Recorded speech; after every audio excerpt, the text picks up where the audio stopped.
Adeemsaaf mana baanee bineensaan karaan nyaatamu. Ulfinaaf sawaamamanii iddoo salphinatti argamu. Adeemsaaf mana baanee bineensaan karaan nyaatamu. Ulfinaaf sawaamamanii iddoo salphinatti argamu. Mudannaa labsuu kanneessa kan carraa namaa gabaabsu. Abbaa koo harkanarra qabee fiigichaa koon akkan dursu.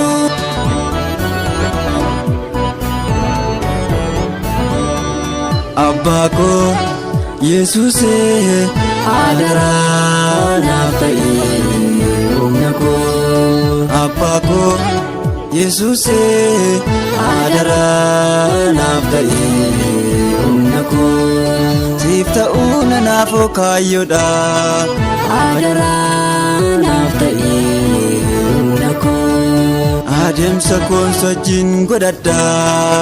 Adaraa naaf ta'ee humna koo. Maqaa keen kabajee jiraadha. Adaraa naaf ta'ee humna koo. Gad jedheen sirraatii baradha. Adaraa naaf ta'ee humna koo. Yoo ulfaateyyuu haalli koo. Adaraa naaf ta'ee humna koo. Akkan daaganne kaayyoo koo. Adaraa naaf ta'ee humna koo. Qabsoo hafuura isan qabee.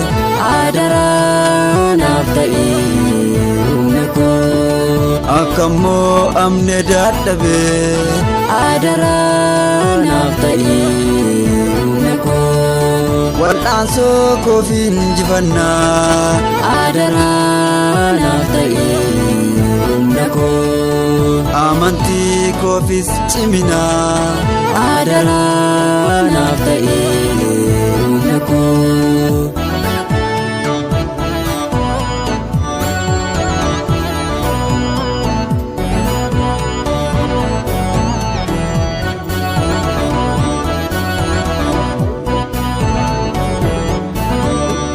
Qulqullummaa mana koosimee keessa jiraachuun filadha.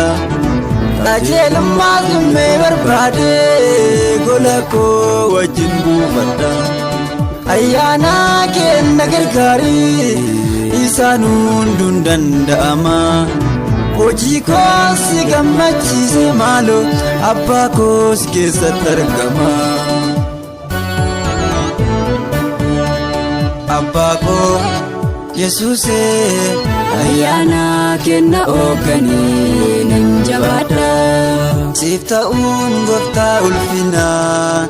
Ayyaana kenna ooganii nan jabaadha.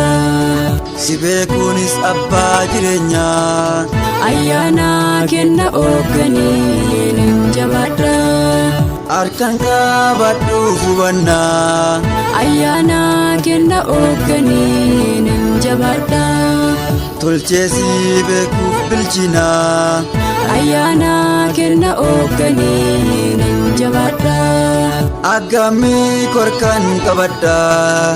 Ayyaana kenna ooganii nan jabaadha. Qaqqabeen ursaan qilleensaas yoo ka'e.